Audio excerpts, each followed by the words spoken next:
বিসমিল্লাহির রহমানির রহিম।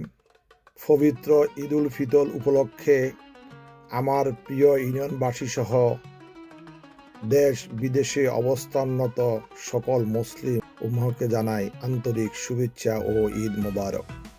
দীর্ঘ বছর পর জনগণের সমর্থন ও ভালোবাসায় আবারও রাষ্ট্র পরিচালনার দায়িত্ব পেয়েছেন বাংলাদেশ জাতীয় দল বিএনপি।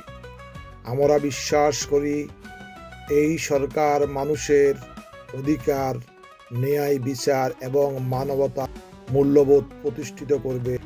পবিত্র ঈদের এই আনন্দময় মুহূর্তে আমি প্রত্যাশা করি আমাদের প্রিয় ইউনিয়ন আরও শান্তিপূর্ণ, উন্নত ও সমৃদ্ধ হবে।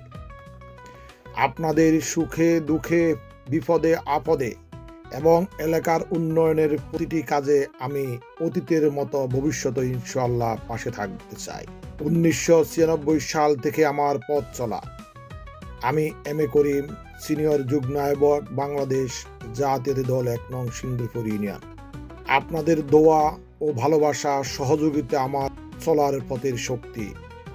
আপনাদের আস্থা থাকলে আমাদের ইউনিয়নকে একটি আদর্শ ও উন্নত জনপদ হিসাবে গড়ে তুলতে পারবো ইনশাআল্লাহ। আসুন ঈদের শিক্ষা থেকে অনুপ্রাণিত হয়ে আমরা ভেদাভেদ ভুলে ঐক্য, সম্প্রীতি ও মানবতায় বন্ধনে আবদ্ধ হই। আল্লাহ তাআলা আমাদের সকলকে সুখ, শান্তি ও সমৃদ্ধিতে রাখুক। সকলকে জানাই আন্তরিক ঈদ মোবারক।